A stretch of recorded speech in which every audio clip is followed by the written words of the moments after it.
अस्सलाम वालेकुम दोस्तों, गुड आफ्टरनून। काफ़ी देर के बाद आपसे बात कर रहा हूँ, काफ़ी देर बाद मुलाकात कर रहा हूँ। हमने बात की थी लास्ट 11 जून को।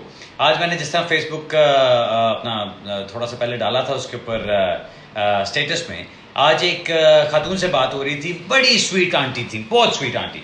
उन्होंने मुझे बड़ा आगे से कहा कि बेटा जी आपके हम इंतज़ार करते हैं कि आप ये केसेस डिस्कस करेंगे या क्वेश्चंस डिस्कस करेंगे, फेसबुक लाइव करेंगे। तो आपने काफ़ी देर से किया नहीं, तो क्या बात है, क्यों नहीं किया? तो मैंने कहा अच्छा चलें ठीक है जी, मैं आज करता हूँ। सबसे पहले टाइम वेस्ट किए बगैर थोड़े से कुछ अपडेट्स डिस्कस कर लेते हैं। एक सेकेंड ठहरें, कुछ बात ठीक नहीं है। ओके, थोड़े से पहले कुछ पॉइंट्स डिस्कस कर लेते हैं। एक तो जो सक्सेसेस मैं आपके साथ शेयर करता हूं, अल्हम्दुलिल्लाह दोबारा हमारी सक्सेसेस चल रही हैं। 7 years केसेस पे सक्सेसेस आई हैं, अपील्स अलाउ हुई हैं हमारी। और ख़ास तौर पे जो मुझे बहुत खुशी है और जो मुझे मज़ा आ रहा है जिस चीज़ का, वो असाइलम केसेस का है। असाइलम केसेस की एक रिसर्जेंस फील हो रही है, जहाँ पे काफ़ी सारे लोग आके एक जेन्युइन केस लेकर आ रहे हैं और असाइलम करने की तरफ जा रहे हैं और उनके इंटरव्यूज़ के ऊपर काम हो रहे हैं।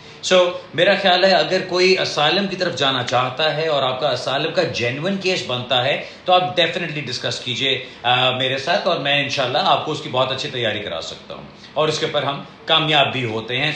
I am feeling very confident about asylum cases.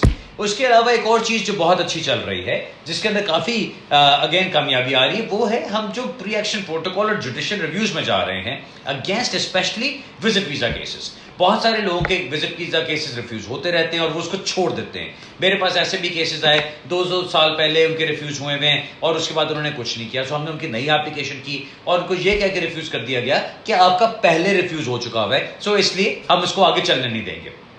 But उनको हमने जुडिशियल रिव्यू में चैलेंज किया और वो केसेस भी हमारे अल्हम्दुलिल्लाह आगे जाके कामयाब हो रहे हैं और उसके ऊपर डिसीजंस रिवर्स किए जा रहे हैं। So that is another category जहाँ पे कामयाबी मिल रही है। इसलिए थोड़ा तेज बात कर रहा हूँ कि एक सेट टाइम के अंदर बहुत सारे सवाल लेना चाहता हूँ। मुझे पता है कुछ लोगों की कॉल्स ऑलरेडी चल रही हैं, कॉल्स कर रहे हैं लोग, आंसर अभी तक उनको नहीं मिला, लेकिन अब मैं पहली कॉल लेता हूँ और वहां से काम शुरू करते हैं। बिस्मिल्लाह करते हैं जी। हेलो, अस्सलाम वालेकुम। अस्सलाम वालेकुम। वालेकुम अस्सलाम जनाब, कैसे हैं आप? खैरियत? जी अल्हम्दुलिल्लाह। जी बताइए क्या सवाल है आपका? जी अल्हम्दुलिल्लाह ठीक ठाक। जी सर बताइए क्या सवाल है आपका? जी एक्चुअली हमें अपील ग्रांट हुई है on the basis of human rights और उसमें हमारा टॉइक का भी था, मेरी मिसेस का। ठीक। जी आपको मेरी आवाज आ रही है? जी बिल्कुल आ रही है, बताइए। तो इसमें अगर रहनुमाई फरमाए, एक तो इसमें ह्यूमन ग्राउंड्स भी है जी। आई मीन, तो उसमें टॉइक का हमने, मेरी मिसेस का जो टॉइक का केस था उस पे भी है, लेकिन आई मीन उस पे ज्यादा है। सर आपकी अपील किस पॉइंट के ऊपर ग्रांट हुई है? उन्होंने क्या कहा है कि आपके ह्यूमन राइट्स पे ग्रांट हुआ ना? आप बताइए आपका सवाल क्या है? ह्यूमन राइट्स पे अपील ग्रांट हुई है। आपको मेरी आवाज आ रही है क्लियरली कि नहीं? जी क्लियर आ रही है आपकी आवाज। अच्छा चले, फिर मुझे आप ये बताइए अब आपका सवाल क्या है इसके ऊपर? ह्यूमन राइट्स पे हमारी अपील ग्रांट हुई है, तो उस पे हमारे कितने चांसेस, और एक मेरी मिसेस का टॉइक का प्रॉब्लम भी था। सर जी आप एक बात को रिपीट करते जा रहे हैं। मुझे बात समझ ये आ रही है, आपकी अपील की गई, ह्यूमन राइट्स के ऊपर ग्रांट हो गई, टॉइक का मसला था, अब आपको क्या फिक्र है ये बताइए। हेलो, आप अच्छा मुझे बताइए आपको क्या फिक्र है सर, आपका सवाल क्या है, मैं पता करना ये चाह रहा हूँ। सवाल ये है कि मेरी मिसेस का टॉइक का प्रॉब्लम था ना 2014 में जी। तो उस पे इस पे कोई प्रॉब्लम तो नहीं होगा हमें अपील के लिए जाने? नहीं तो आपकी अपील तो अलाउ हो गई है ना सर, आपको कोर्ट से अपील ग्रांट हो गई है, जज ने अलाउ कर दी अपील, करेक्ट? जी। मतलब आप जज के सामने गए और केस को जीत लिया आपने? नहीं, अभी हम जज के सामने नहीं गए। तो सर फिर आप कैसे कह रहे हैं अपील अलाउ हो गई है? अच्छा चलें बस ठीक है, फिर आपको मैं इतना बताता हूँ। अब आप मेरी बात गौर से सुने। अब मुझे ये मैं जब बार बार कहता हूँ ना कि सवाल अपना बिल्कुल क्लियर रखें, ताकि हम 2 मिनट फजूल के वेस्ट ना कर दिया करें ना उसके ऊपर। अब देखें सिंपल सवाल आपका क्या है, आपको अपील का राइट मिला है, अभी आपने कोर्ट में जाना है और आपने अपील प्रेजेंट करनी है। तो आप ये पूछ रहे हैं कि आपकी क्या चांसेस हैं, क्योंकि मिसेस ने आपका टॉय का भी केस किया हुआ। ह्यूमन राइट्स के ऊपर जो आपके चांसेस बनते हैं आपके केस के ऊपर डिपेंड करेगा, आप ह्यूमन राइट्स का केस कैसे आर्ग्यू करते हैं। अगर आपकी ह्यूमन राइट्स इतने स्ट्रांग हुए कि उसके ऊपर वो आपका टॉय वाले पॉइंट को खत्म कर देंगे, तो आपकी अपील अलाउ हो जाएगी। आपके साथ क्या सिचुएशन है? आपके साथ बच्चे हैं या आप अकेले हैं, क्या है? जी जी, मेरे 2 बच्चे हैं, one is 5.5 years old, one is 3.5 years old। Okay fine, ठीक है, सिर्फ 5.5 एंड 3.5। ठीक, अब आपके बच्चों के अभी 7 साल कंप्लीट नहीं हुए, सो ये आपकी डिफिकल्टी बनती है। अब आपने जो भी अपना केस फाइट करना है, अगर तो आपकी कोई ऐसी एक्सेप्शनल सिचुएशन बनती है जिसके ऊपर आप कोर्ट में जाके फाइट कर सकते हैं, तब इसको किया जाएगा। सो मेरा जवाब आपको इसमें सिर्फ इतना होगा सर कि आपका केस जिस तरह से तैयार किया जाएगा सब उस पर डिपेंड करता है। आपकी ह्यूमन राइट्स की क्या पॉइंट्स हैं, आपके केस में ऐसी कोई एक्सेप्शनल सर्कमस्टांसेस क्या हैं, आपके केस के अंदर अगर हम पैराग्राफ 276 आर्ग्यू करते हैं तो किस पॉइंट के ऊपर आर्ग्यू करेंगे। सो आपका वकील है अभी? अब जी जी अभी है जी, आपके वकील साहब ने फिर आपको बताया होगा ना क्या है। लेकिन अगर आपको सिर्फ टॉइक की फिक्र है, सिर्फ उसकी फिक्र मत कीजिए, क्योंकि टॉइक के ऊपर सिर्फ आपको इस वजह से नहीं रिफ्यूज कर देंगे कि आपने सिर्फ टॉइक किया था, उसके अलावा भी बाकी फैक्टर्स को देखा जाता है और वो सारी चीजें देखी जाएंगी इसमें। ठीक है जनाब, चले ओके जी। सिचुएशन आप कह रहे हैं, एक्सेप्शन सिचुएशन में क्या हो सकता है? अच्छा जी, बड़ा कुछ होता है, लेकिन देखिए मेरी बात सुने, ये चीज आपको समझनी है कि मैं आपके साथ इस वक्त बैठ के एक हद तक ही बात कर सकूंगा ना जी। हम फोन पे बात कर रहे हैं, मैं पूरा आधा घंटा आपके साथ तो नहीं लगा सकूंगा। आप अपनी कंसल्टेशन बुक कर लीजिए, मेरे पास आ जाइए, मैं बैठ के आपके केस को देख लूंगा। अगर आप चाहेंगे तो आपका वकील होने के बावजूद मैं आपको केस की तैयारी करा दूंगा, आपके बंडल्स को चेक कर सकता हूं, मैं आपके वकील का जो काम है मैं वो चेक कर सकता हूं। आप कुछ भी चाहेंगे तो मैं उसके मुताबिक आपको अपनी सर्विसेज प्रोवाइड कर सकता हूं। जी, मैं आपके साथ ठीक है जनाब, बहुत शुक्रिया। 2-3 पॉइंट लास्ट टाइम आपसे एज में मिला था, चले फिर मेरे पास चले ठीक है, ठीक है जी, ओके। में करते हैं अभी आप? सर मैं साउथ हॉल जब अपॉइंटमेंट्स होती हैं तब जाता हूं, लेकिन आपने अगर अपनी साउथ हॉल की अपॉइंटमेंट बुक करनी है उससे बेहतर है आप इधर हैंडन में ही आ जाइएगा। अब तो हम यहीं पर बैठे हैं, ठीक है, चलें, ओके जनाब, अल्लाह हाफिज। सॉरी, सिर्फ एक रिक्वेस्ट दोबारा करूंगा। अभी देखें इस केस के अंदर, इस एक सवाल के अंदर हमारे तकरीबन 7-8 मिनट का टाइम लग गया, जो कि मैं नहीं करना चाहता। मैं चाहता हूं मैं ज्यादा से ज्यादा सवालों के भी जवाब दूं।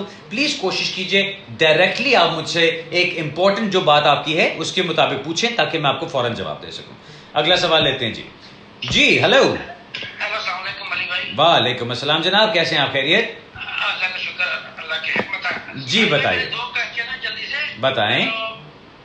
एक तो क्वेश्चन ये है कि मेरी जो शादी हुई थी यूरोपियन के साथ हुई थी, तो वो 2014 में मेरा इस्लामिक निकाह हुआ था और 15 में मार्च में मैंने वो रजिस्ट्रेशन की थी। ठीक है, अभी जो है मेरी वाइफ का जो है ना वो ILR हो गया है, ठीक है नहीं, और जो मेरी बेटी है वो तकरीबन 1.5 ईयर ओल्ड है। ठीक, और मेरा क्वेश्चन फर्स्ट ये है कि मैं डायरेक्टली अपनी बेटी के लिए ब्रिटिश पासपोर्ट अब अप्लाई कर सकता हूँ कि नहीं?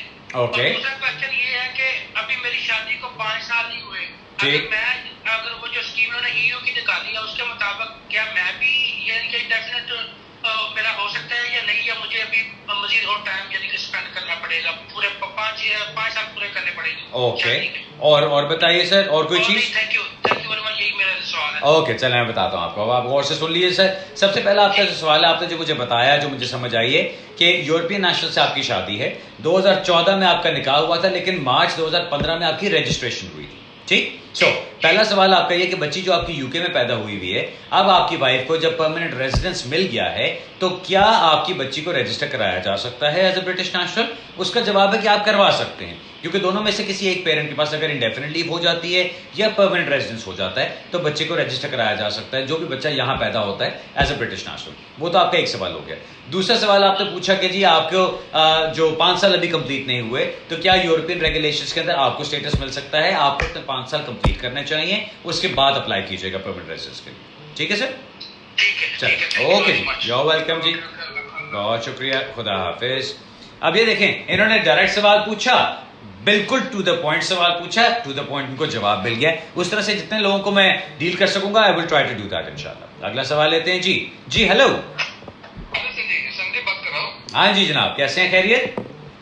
ठीक है, आपके मैसेंजर पे भी बात की थी 2 टाइम। मैंने आपको JR के जो मेरा टॉय का केस था, अच्छा, तो JR पे कंसर्न ऑर्डर पे सेटल हो गया केस। ठीक, मेरा वीजा भी लग गया है, लेकिन जो उन्होंने जो लिखा है रीजनेबल कॉस्ट करके पे करेंगे। अच्छा, आपका वो वाला मैसेज है जो बार बार पूछते रहते हैं मैं कॉस्ट कैसे लूंगा, राइट?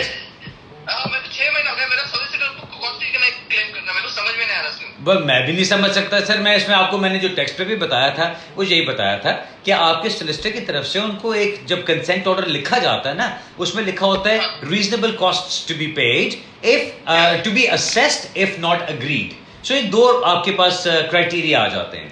एक क्राइटेरिया ये होता है कि आप उनको एक अमाउंट लिख के भेज देते हैं कि जी 1000, 2000, 1500 व्हाटएवर, ये मेरी कॉस्ट है, आप अग्री कर लें इसको। अगर तो आगे से गवर्नमेंट लीगल डिपार्टमेंट अग्री कर लेता है आपके साथ, तो वो आपकी कॉस्ट आपको अग्री करके आपके अकाउंट में ट्रांसफर कर देते हैं। अगर वो आपके साथ अग्री नहीं कर सकते, वो कहते हैं नहीं जी ये ज़्यादा है, ये एक्सेसिव है, कुछ भी है, तो फिर आप उनको कह सकते हैं कि इसको असेस करवाया जाए। असेसमेंट का मतलब ये होता है कि आप अपना बिल बनाते हैं, उनको भेजते हैं, कोर्ट की तरफ से फिर उसको असेस किया जाता है। अब ये दोनों ऑप्शंस आपके पास होते हैं, ये आप खुद भी कर सकते हैं और ये आपके वकील साहब की तरफ से भी किया जा सकता है। ऑब्वियसली कोई वकील साहब करेंगे तो अपना कुछ चार्ज लेंगे बीच में से, आप खुद करेंगे तो कोई खर्चा नहीं होगा। बस ये इतनी सी बात है, इसके अंदर कोई खास कॉम्प्लिकेशन नहीं है। नहीं सर जी, वो मेरा सोलिसिटर क्लेम क्यों नहीं कर रहा, समझ में नहीं आ रहा है। अब मैं क्या कह सकता हूं मेरे भाई कि वो क्यों नहीं क्लेम कर रहा। मैं तो आपको ये बता सकता हूं ना कि अगर आपके कॉस्ट ऑर्डर के अंदर लिखा हुआ है, अगर आपके कंसेंट ऑर्डर में लिखा हुआ है cost to be payable, reasonable cost to be payable, और साथ उसमें ये भी लिखा होता है to be assessed if not agreed. So ये एक सिंपल सी बात है जी। अब आपके सोलिसिटर का काम है, जब आपका काम हो गया, आपको स्टेटस मिल गया, अब वो आराम से उनको जीएलडी को लिखे कि जी ये कॉस्ट की बात थी, ये हमारा बिल है, ये प्लीज हमने अग्री किया है तो पे कर दें। अगर तो अग्रीमेंट पे पे हो जाता तो ठीक है, अगर अग्रीमेंट पे नहीं होता तो फिर आपको वैसे करना पड़ेगा जाके। ऑलराइट जी। मुझे कैसा पता चलेगा कि उस सोलिसिटर के अकाउंट में पैसा आया कि नहीं, वो मेन क्वेश्चन है। क्योंकि सर आपको पूछना पड़ेगा ना सोलिसिटर से। आपको चोर डाकू के साथ तो नहीं आप काम कर रहे हैं ना, एक सोलिसिटर के साथ काम कर रहे हो। आप उसको पूछते हो कि भाई पैसे आए, अगर वो कहता है कि नहीं पैसे आए तो आपको उसके ऊपर यकीन करना चाहिए। अगर वो कहता है कि नहीं जी पैसे नहीं आ रहे, कुछ पता नहीं चल रहा है, आप डायरेक्टली खुद जीएलडी से बात कर सकते हैं, जीएलडी से खुद कांटेक्ट कर सकते हैं, वहां से पता कर सकते हैं कि जी मुझे इंफॉर्मेशन चाहिए, ये मेरा केस है। ओके जीएलडी मतलब क्या सर? सर जी मेरी बात सुनो, आप सारा अपना मामला हल कराने की कोशिश कर रहे हो, खुदा दा वास्ता ये मत किया करो। यहां पे थोड़ी सी बात अपनी पूछ के आगे से आपको मैं डायरेक्शन दे देता हूं ना, उस डायरेक्शन को चेस करो। आप ये जो कोशिश करोगे ना कि जी मैं एक फोन करूं उसके बाद मैं सारा केस हल कर लूं, वो थोड़ी ज्यादती हो जाती है। आपको जीएलडी के साथ राब्ता करना है या आपके सोलिसिटर के साथ राब्ता करना है, उनसे कहें जीएलडी के साथ इंफॉर्मेशन लें। अगर आपको वहां से नहीं मिल रहा तो किसी और सोलिसिटर को इन्वॉल्व कर लीजिए। जिस तरह मैंने भी आपको सजेस्ट किया था कि आप मेरे पास आना चाहते हैं तो हमारे पास आ जाइए, हम अपना कुछ चार्ज करेंगे उसके ऊपर और आपका सारा चेसअप कर लेंगे जो कुछ भी करने वाला है। ठीक है सर? Okay sir. चलो ओके जी, ऑल द बेस्ट जी। ओके ओके भाई, अगला सवाल लेते हैं जी। जी हेलो। जी हेलो, आवाज आ रही है आपको? Okay very good, how can I help? Yes. I was living in the UK and I lived there for 13 years. Okay. But after that, my tier 1 was rejected. Extension. Did you say you lived in the UK for 30 years? 13. 1-3. Right. Okay. Right. After that, my tier 1 extension was rejected. Okay. And then I moved back to India. Right. And currently I'm married and my wife has got a student visa for UK. Right. But I have got 2 cautions in the UK. Right. So I just want to know, is there a way you can help me out to get a dependent? Well, please get to your questions. I'll try and help out. Just get to your questions, please. So this is my question. Can you help me out to get a dependent visa for UK? Okay. What did you say your wife was on? She's got a student visa. Student visa. Of course, we can do that. If she's allowed to have a student dependent, it's not a problem. We can do that. No problem. What else? Because I have got 2 cautions from UK police. Yeah. So will that be a problem? That's not a problem. What else, sir? That one. Okay, brilliant. Or the second question I wanted to ask. Yeah. Is there any ground on which I can get a visa just by myself? Oh, that's a very, very big question, sir. What you're asking is, what immigration rules can you apply under, or which category you could succeed under? That is your question. So that's a very, very open-ended question. I'm sorry, I will not be able to discuss all the options right now. What you need to do is book a consultation with me, and then I will go through everything with you. And I can do it over the phone? Because You can do it over the phone, no problem. We can do it over a video call, no problem. It can all be done. Brilliant. Okay, just contact the office, please. Let them know, and then they will set up a consultation for you. And what will be the fees, sir? The consultation, I charge £60 for that. £60. Yes. Okay, brilliant. Okay. I'll contact your office. All right. Thank you very much.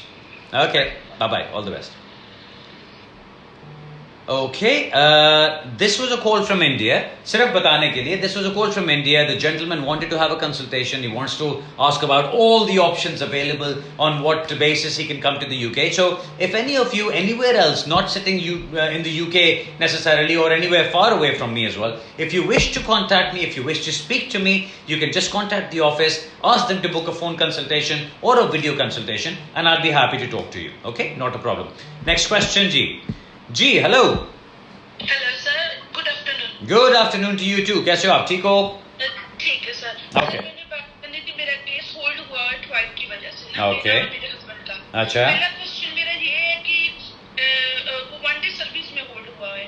Okay. तो पहला question मेरा ये है कि अगर मैं अपना वो केस अपने हस्बैंड का केस निकाल के उसको फिर वन डे में करना चाहूँ तो कर सकती हूँ? उनके पास उनकी यही एक प्रॉब्लम है कि वो एक बार उन्होंने साइनों पे बनाया था, तब वो साइनों पे नहीं गए थे। अच्छा। उस वजह से कोई प्रॉब्लम होएगी। और दूसरी बात ये है कि अभी मेरी बच्ची के पास, बड़ी बेटी के पास ब्रिटिश पासपोर्ट है। अभी जो छोटी बॉर्न हुई है उसका NHS ने मुझे बहुत बड़ा बिल भेज दिया है। राइट। तो मैंने NHS के साथ बात की थी कि मैं बिल नहीं पे कर सकती, अभी मेरे पास इतने पैसे नहीं है। तो मैंने उनको बोला था कि मैं आपको इंस्टॉलमेंट में पे कर दूंगी, ठीक। जैसे £200 मंथली पे कर सकती। चलो आप मुझे बताओ आपका सवाल क्या है मेरे साथ? मेरा सवाल ये है कि वो NHS की वजह से तो नहीं कोई बहुत बड़ी प्रॉब्लम हो जाएगी, क्योंकि ट्वाइल की तो आगे प्रॉब्लम है, तो NHS की वजह से कि मैं अपने हस्बैंड का केस ऐसे रखूं, अपने साथ ही रखूं, मैं उसको निकाल के। मुझे ये बताएं कि टॉयक वाला मसला किसने बनाया था? आपने किया था कि आपके हस्बैंड ने टॉयक किया था? मैंने किया था। आपने किया था। ओके, चलो ठीक है। आप मेरी बात गौर से सुनो बात। ओके, आपने मुझे ये चीज बताई है, आपकी एप्लीकेशन डली हुई है, बच्ची आपकी ब्रिटिश नेशनल है, आपने केस डाला, हस्बैंड वाइफ ने टुगेदर केस डाला, आपने टॉयक का एग्जाम किया था और आपके हस्बैंड आपके साथ डिपेंडेंट के तौर पे, करेक्ट? नहीं, डिपेंडेंट नहीं, वो विजिटर वीजे पे आई थी। नहीं, वो विजिटर वीजे पे थे, लेकिन अभी एप्लीकेशन में तो वो आपके साथ डिपेंडेंट है ना?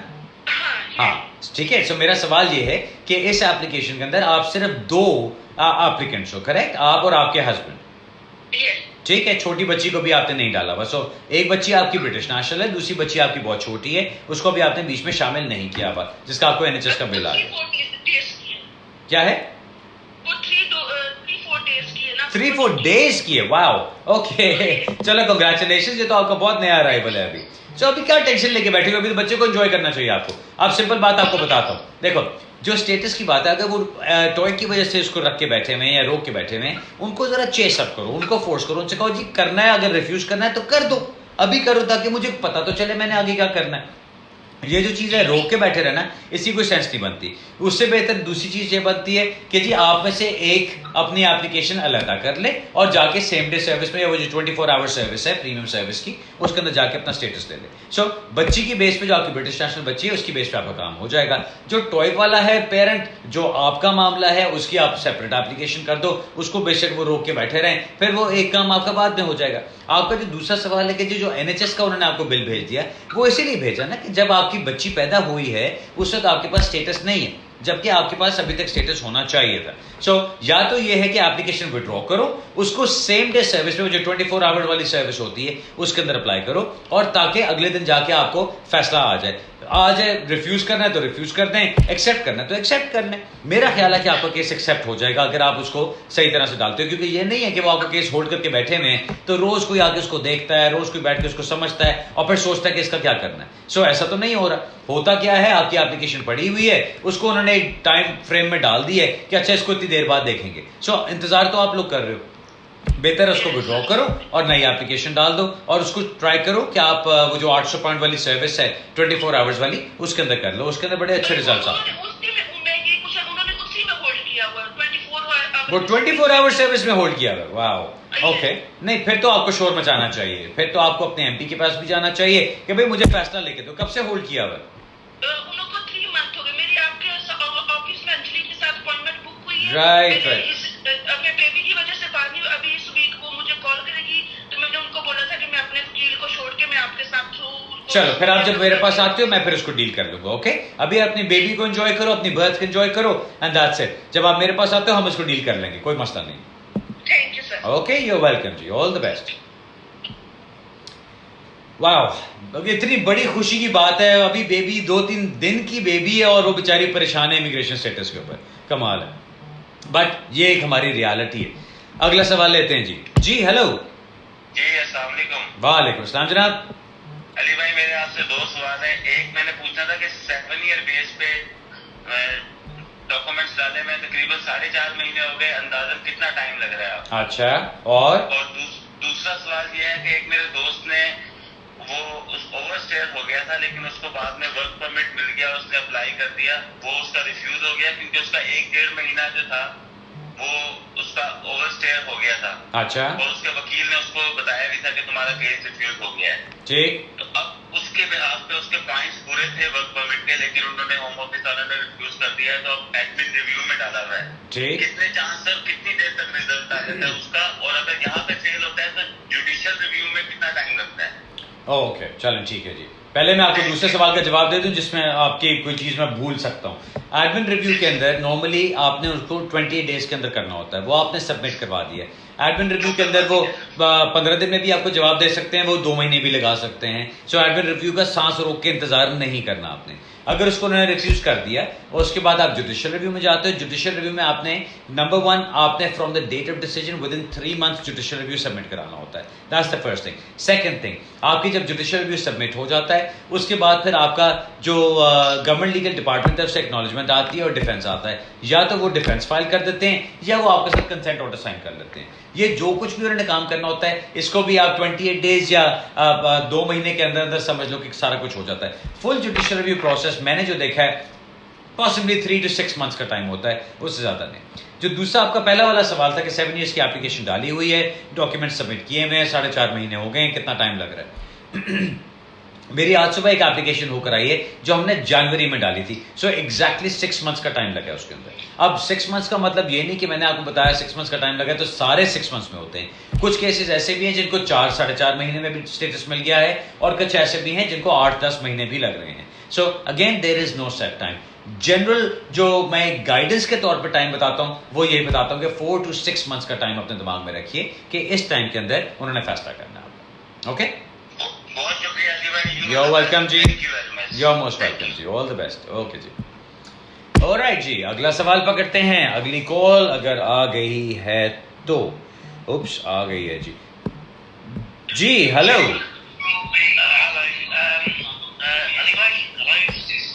जी. I've just filed a case for an asylum.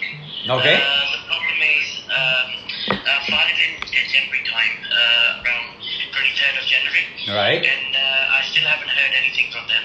What Yeah. they have done recently is they have given me a right to study in the Yeah. UK. Going forward, because I hold a degree in mechanical engineering, will they allow me to work as well? What do you think? Will they allow you to work as well? Okay. Is that your only question? Because that's all you said so far. That's the only question. That's the only question. Okay.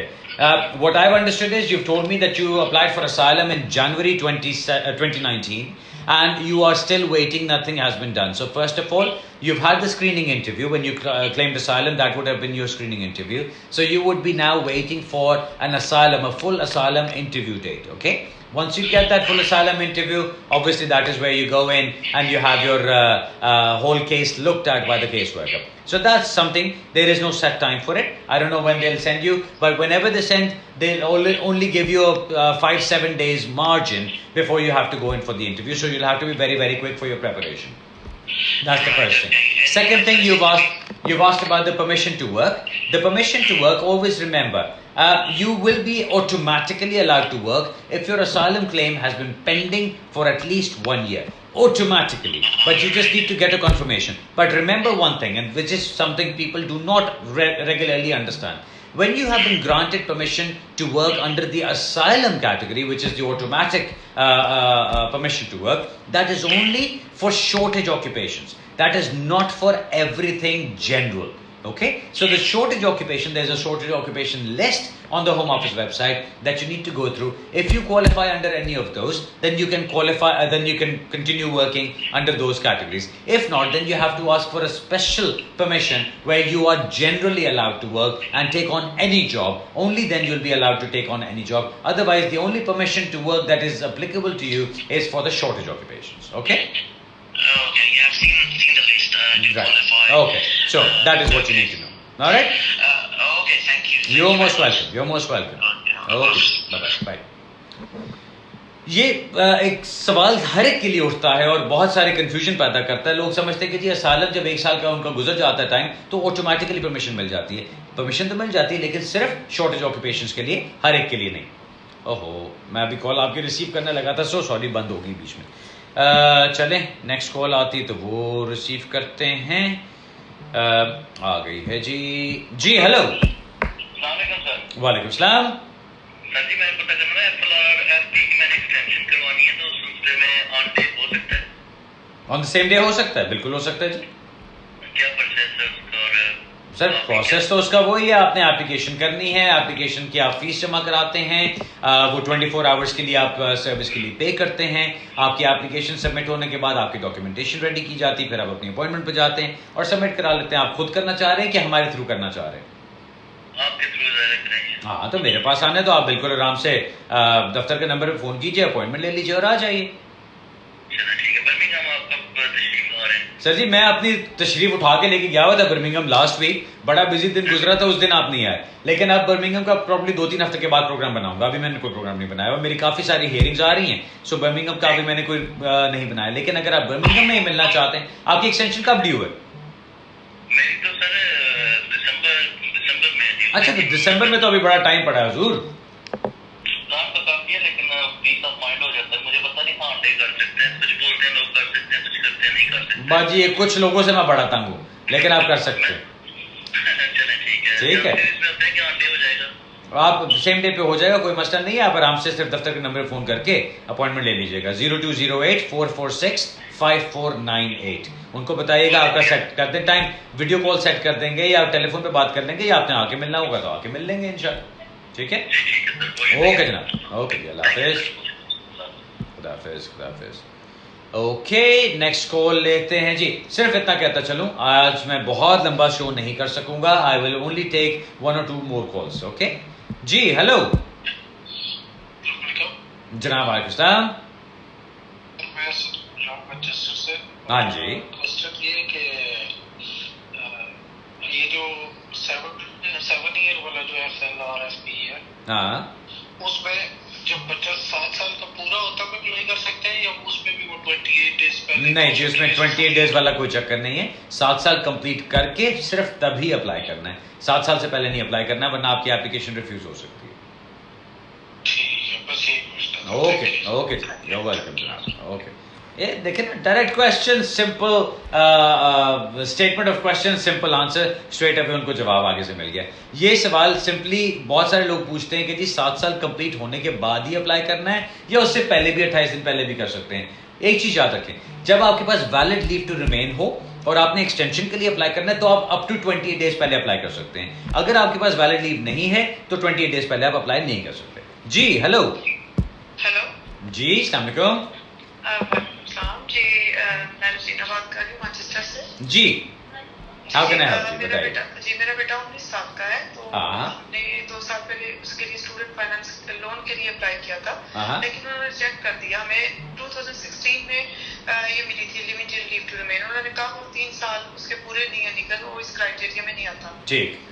तो लेकिन हमें यहाँ आए हुए भी हम 2005 से यहाँ पे जी. हैं और एक बेटा ब्रिटिश भी है हमारा. जी. तो क्या हम उस बेटे के लिए इंडेफिनेट अप्लाई कर सकते हैं कि उसका इतना टाइम लाइफ का यहाँ पे गुजरा है?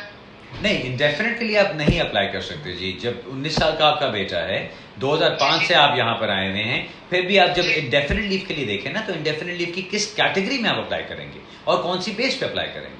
क्योंकि इंडेफिनेट लीव की तो कुछ कैटेगरीज होती है ना, जो आपकी सेटलमेंट रूट होती है, उस रूट पे आप चलते हैं तो जाके आपको इंडेफिनेट लीव मिल सकती है. आपके बेटे का ऐसा कुछ नहीं बनता.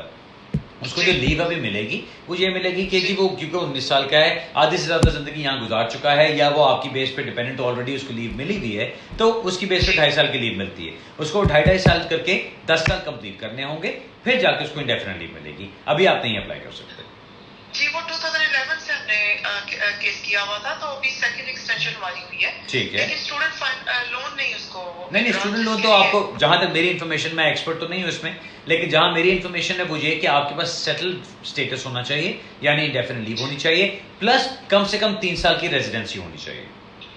जी वो भी हो गई है, लेकिन वो नहीं, 3 साल की रेजिडेंसी तो है, इंडेफिनिट लीव नहीं है ना आपके पास।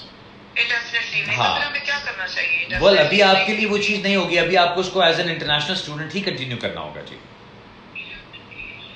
वो जो स्टूडेंट फाइनेंस वगैरह जो होता है, जहां तक मुझे पता है, मेरे अपने कोई बच्चे उस एज पे नहीं है, ना ही मैंने कभी खुद अप्लाई किया उस चीज के लिए। जो मुझे इन्फॉर्मेशन है वो मैं आपको बता रहा हूँ। इसके ऊपर प्लीज आप कॉलेज वालों से, यूनिवर्सिटी वालों से ही बात कीजिएगा, उन्हीं से इन्फॉर्मेशन लीजिएगा। लेकिन जहां मुझे पता है, जो मुझे पता है वो ये कि आपके पास सेटल्ड स्टेटस होना जरूरी है।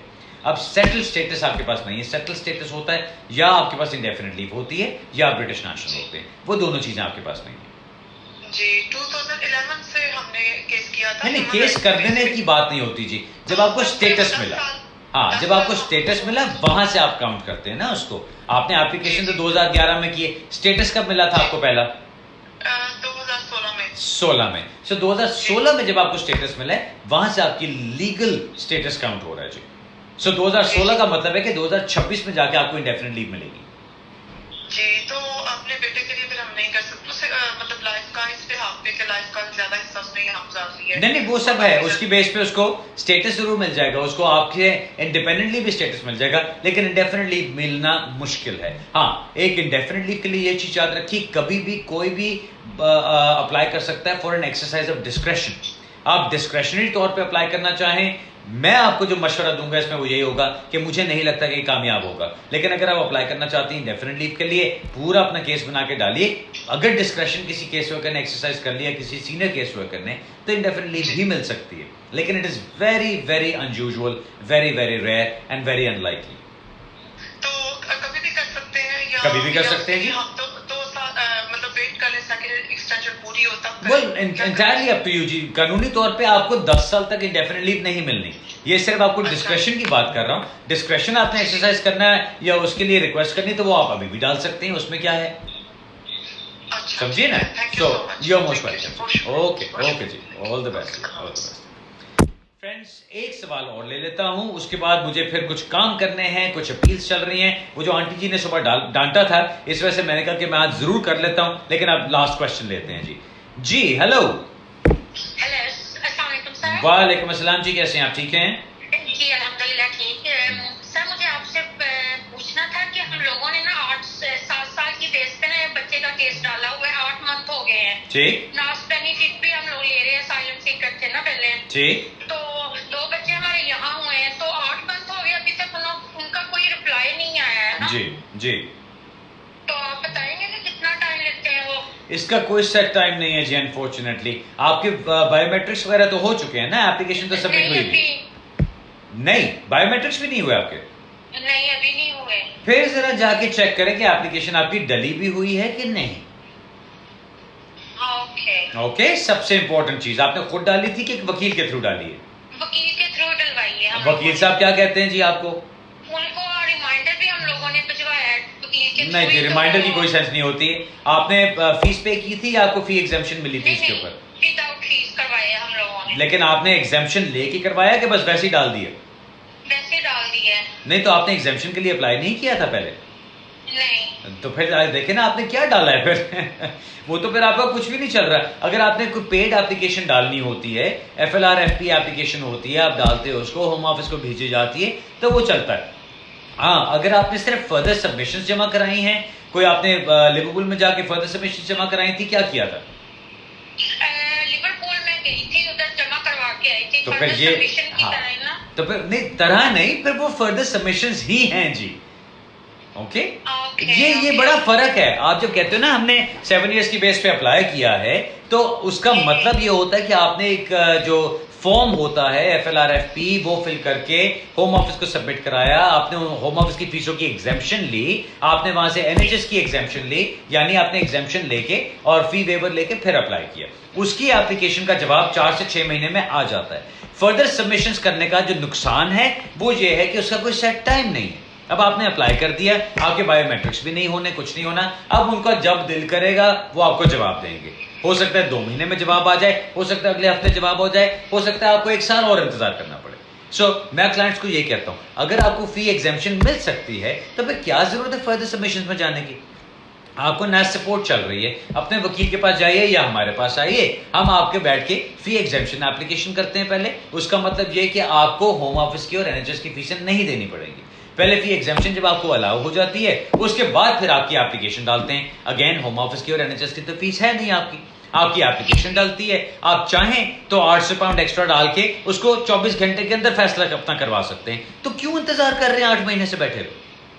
तो सर ये जो 800 पाउंड का मैं हर रोज ये आपका सुनती हूँ। हाँ। तो ये जो 800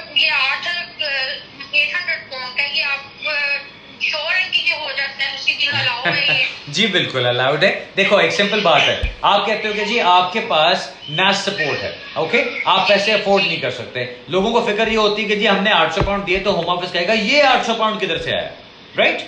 यही फिक्र है ना आपको।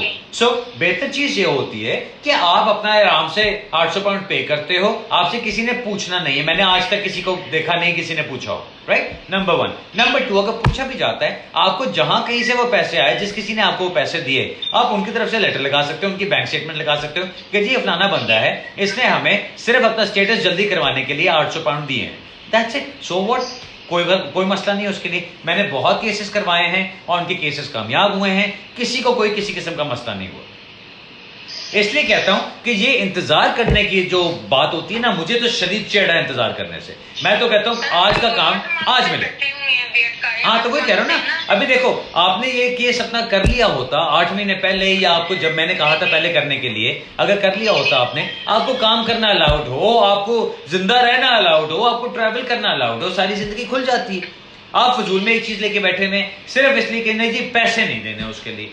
आप जो पैसे अभी खर्च करोगे, अगर आपको काम की इजाजत मिल जाती है, आपको स्टेटस मिल जाता है, आप 2 महीने में वो पैसे बना लोगे जाके, और से बहुत ज्यादा पैसे बना लोगे। आपकी नेक्स्ट बर्मिंघम कब है, आप विजिट कर रहे हैं?